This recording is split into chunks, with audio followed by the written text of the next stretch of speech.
Tonight, you're tuned in to RJ Debate. Two mics, one overloaded topic. And main topic today is AI literacy, actually making us more free or just turning us into better behaved cogs for big tech and HR? So yeah, welcome to the part where we find out if Melic AI is about being smarter citizens or just about writing nicer prompts so your boss can squeeze 3 times more work out of you.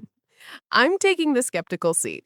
I think most of what's sold as AI literacy right now, especially the LinkedIn version, is basically productivity worship. You're trained to talk to the machine, not to question who owns it, what it does to your job, or how it's turning your life into data. A recent critical analysis literally calls some of these frameworks a soft constitution for the digital citizen, a quiet way to engineer how we should think, feel, and behave around AI. And I get that critique, I really do, but I'm going to defend a different reading. There is a narrow hustle culture version of AI literacy, how to prompt your way to a 30-slide pitch deck in 5 minutes, and yeah, that's shallow as hell, but there's also a deeper emerging version, stuff like DigComp 3.0 in Europe that explicitly brings in digital rights, well-being, misdisinformation, and environmental impact. That's less how to be a better worker and more how not to get eaten alive by algorithms. So, roughly, I'm arguing AI literacy has been hijacked by markets, and those fancy frameworks mostly train compliant operators. And I'm arguing that if you read the richer bits closely and actually implement them, it can become a toolkit for digital sovereignty, not just efficiency. All right, let's drag this buzzword into the light. Let's start where most people meet this term, the LinkedIn feed. There, AI literate means you can write prompts that make ChatGPT spit out strategy decks, email templates, and LinkedIn thought leadership posts on command. If you can do that, congrats, you're future ready. Yeah, the vibe is, if you can type, act as a senior marketing strategist, you are now a wizard. Meanwhile, the deeper stuff like rights, burnout, data privacy, algorithmic bias barely shows up in that hype. One report describes this as a dangerous narrowing. AI literacy reduced to how fast you can push tools, not how well you understand power, bias, and long-term impact. Which brings us to Booty. Yeah, Booty is the archetype. A 28-year-old marketing analyst in Jakarta, laptop full of AI, ChatGPT for client emails, image generators for campaign mockups, AI note takers that record every meeting. He gets more done in 4 hours than the old team did in 2 days. Boss loves him. On paper, he's AI literate. But under the hood, Booty's actually super fragile. He dumps internal strategy docs into public models without thinking about IP or privacy, signs HR contracts generated by AI that quietly add productivity surveillance clauses, can't spot a deepfake video during election season, and is slowly burning out because if AI makes you faster, we'll raise your target. Exactly. So he's powerful in one axis, production, but blind on 3 others, rights, epistemic safety, and mental health. That's the paradox. Narrow AI literacy makes you look upgraded while actually making you more extractable. Which is my point. The way AI literacy is marketed to Booty's generation is basically a UX-friendly front end for surveillance capitalism and hyper-competition. You learn which buttons to press, not how the whole machine is rearranging your life. But there are attempts to fix that, at least on paper. Let's talk about the 2 big maps that keep popping up. On one side, you've got DigComp, Europe's digital competence framework for citizens. On the other, you've got a very industry-flavored model like Generative AI Literacy, 12 Defining Competencies by Anna Puttareddy and friends. The Anna Puttareddy one is like a neat ladder. Understand basic AI, know different models, learn limitations and hallucinations, evaluate outputs, become proficient with tools, level up to prompt engineering, maybe some coding, understand training data, mechanisms, ethics, legal stuff, and keep learning. It's super practical for universities that want to say, look, our grads are Gen AI ready for employers. Right. And if you read it with Friere's glasses, it kind of screams banking model of education. You deposit procedures into students. Here's how to enter the right input. Here's how to clean up the output.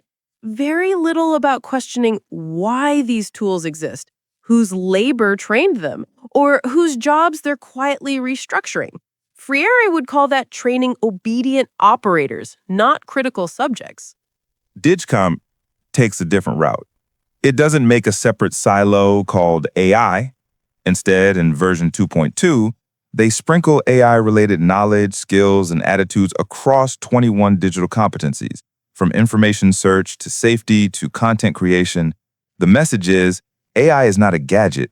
It's the atmosphere of your digital life. And a critical reading calls that atmosphere a soft constitution, a quiet script about what a normal, competent digital citizen should be. It says you should be aware content might be synthetic, that you should give feedback to AI systems via likes and ratings, that you should weight efficiency from AI tools against privacy and commercial risks, all framed as personal competencies. Which is both empowering and sneaky. On one hand, it nudges citizens to think about deepfake, privacy, and risk. On the other, it normalizes the idea that being competent means feeding behavioral data into platforms in a smart way. You're not just a user, you're unpaid R&D. Shoshana Zuboff would say, this is how surveillance capitalism hides extraction behind the language of empowerment. Then DigComp 3.0 drops and goes even further. AI, cybersecurity, digital rights, well-being, and mission displacement are elevated as transversal themes. It's not just, can you use tools? It's, are you okay? Are your rights protected? And do you understand synthetic content? So you have this tension. Anna Peretti's model is like, here's how to be a skilled worker in the Gen AI economy. DigComp 3.0 is like, here's how to be a rights-aware citizen in an AI-saturated world. Both call themselves AI literacy, but they serve different gods. And my claim is, in practice, the worker skills version wins because it's easy to measure, easy to market, and fits perfectly with, we need job-ready grads. The citizen rights version sounds nice in policy PDFs, but gets watered down when it hits classrooms and corporate trainings. Okay, let me build the skeptical case properly. First thing first, most AI literacy talk is glued to productivity.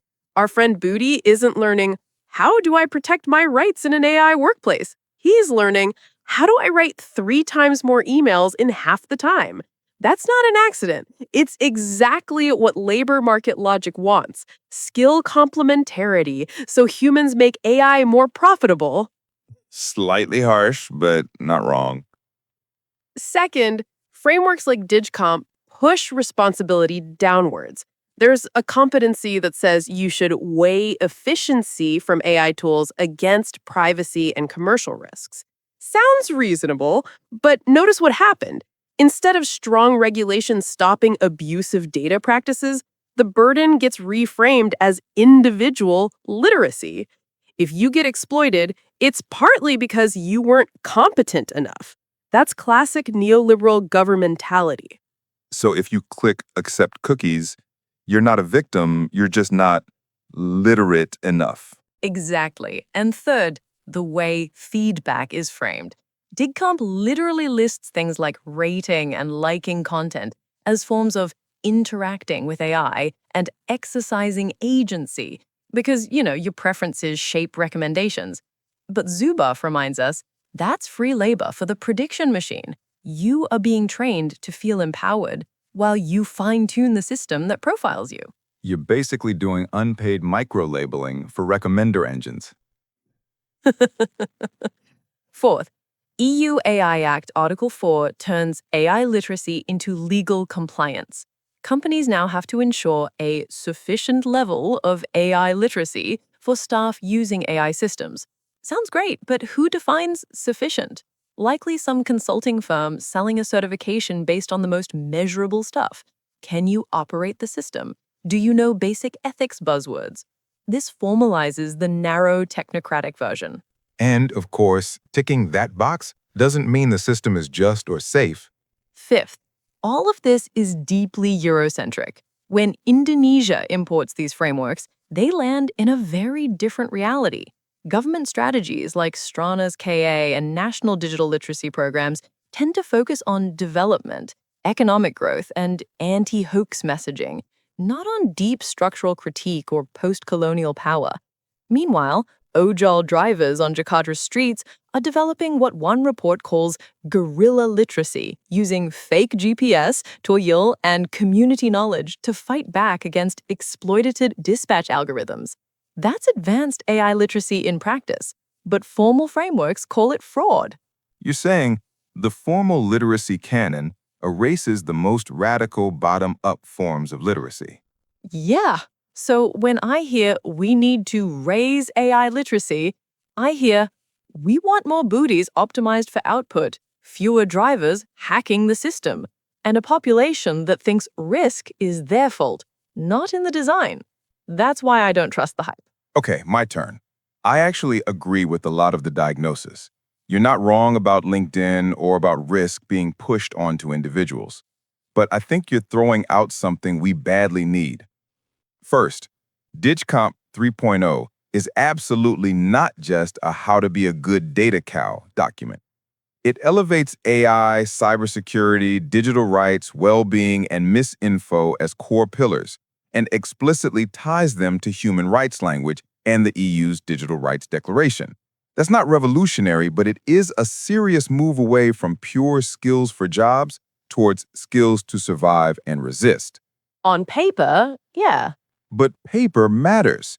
These frameworks get baked into funding priorities, curricula, teacher training, and through the famous Brussels effect into how companies in other regions behave if they want access to EU markets.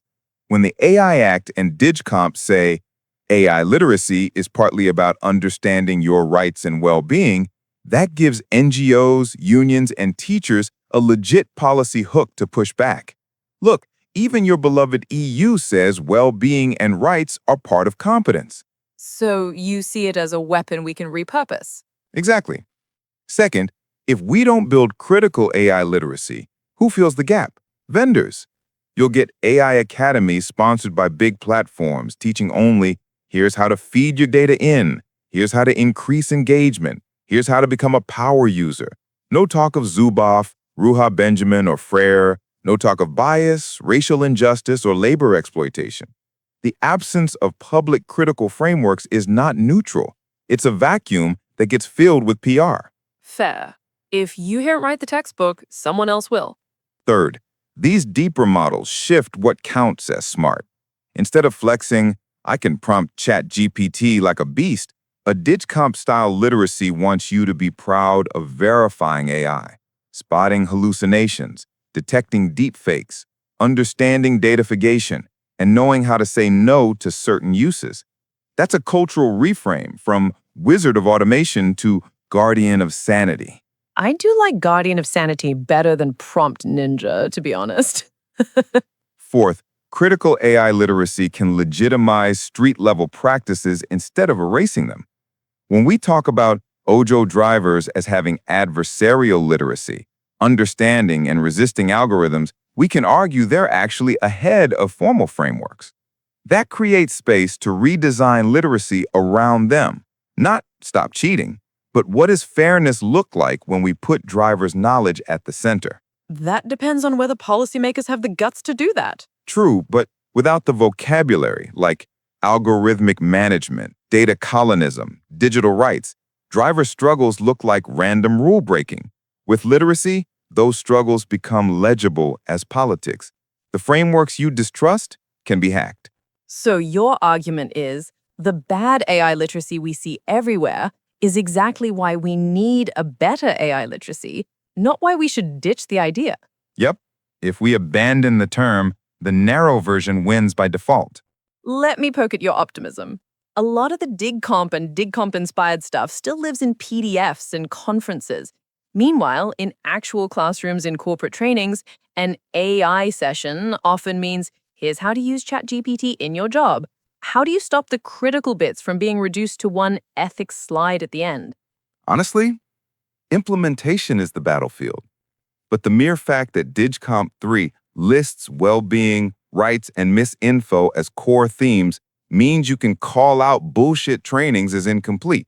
If a government program in, say, Indonesia brands itself as AI literacy but only covers tools and hoax panic, civil society can say, you're missing half the picture. Where is privacy? Where is right to disconnect? Where is algorithmic fairness?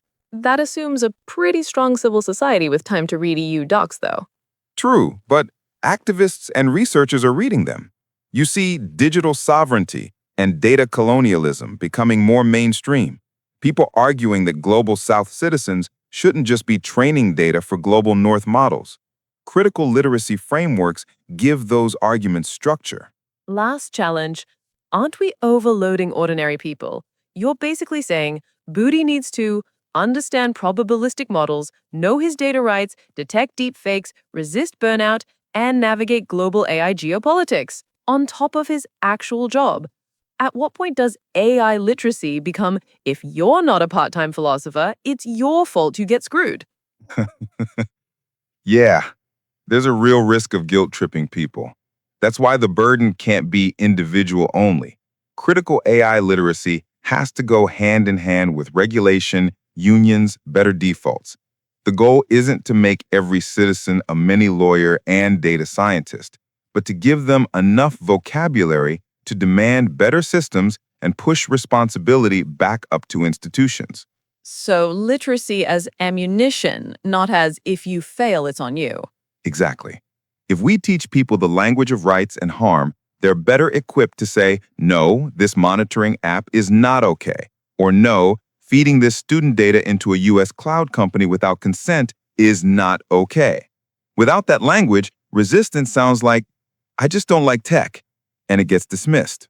Let's ground this in three people: Booty, the knowledge worker, a high school teacher, and an ojol driver. For Booty, narrow AI literacy says, congrats, you've mastered prompts, you ship more work, your KPI graph goes up.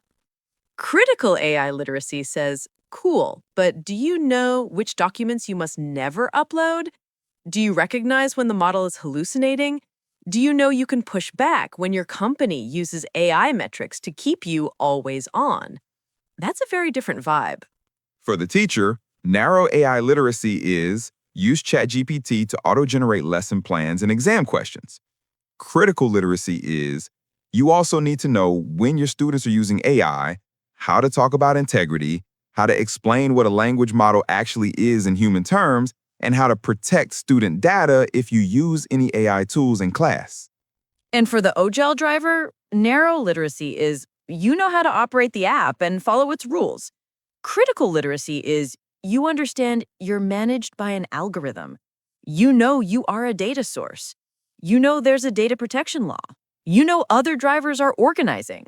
And you see that your tool hacks aren't just cheating, they're a survival response to an opaque system.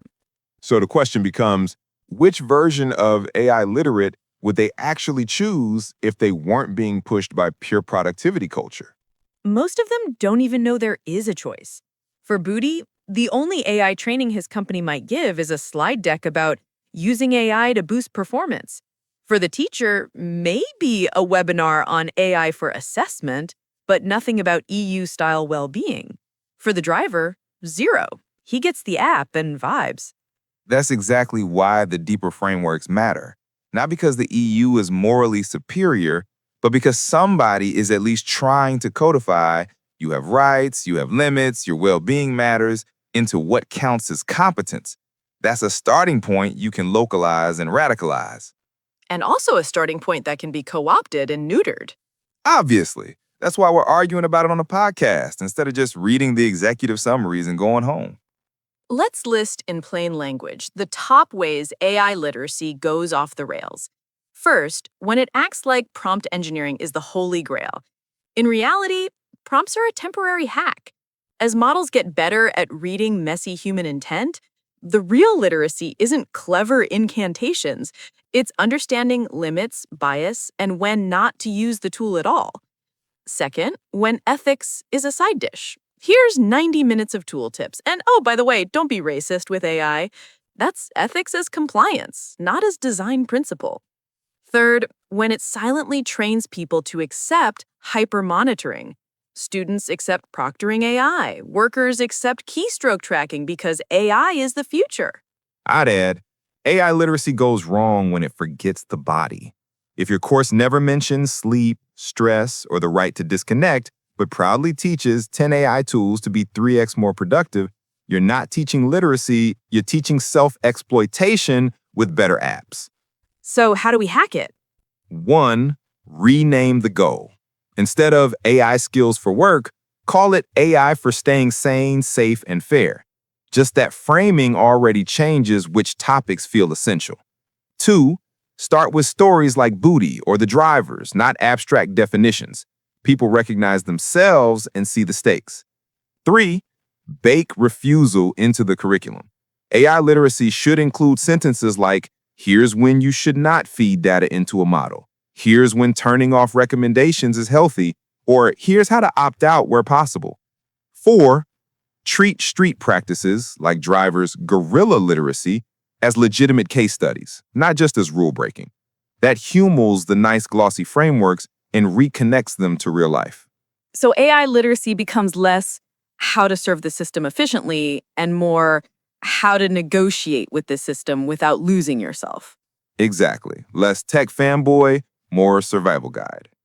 Let me give my closing take. I think AI literacy is currently mostly a Trojan horse. On the outside, it looks like empowerment. Learn tools, be future ready. But inside, it often smuggles three things: more unpaid data labor, more individual blame for systemic harm, and more pressure to match machine speed.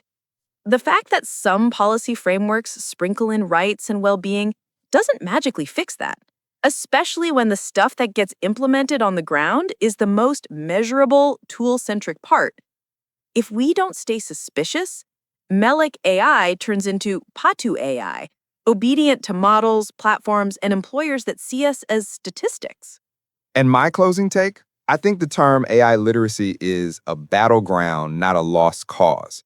Yes, there's the shallow, LinkedIn, prompt-only version, but there's also a deeper version emerging in things like DigComp 3.0 that explicitly talks about rights, well-being, misinfo, green skills, and power.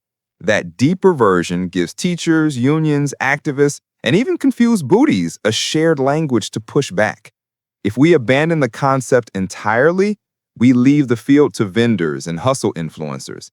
If we fight over it, we can turn AI literacy into something closer to what Paulo Freire had in mind. Not just knowing how to use the tool, but knowing how to read the world the tool is rewriting, and how to change that world.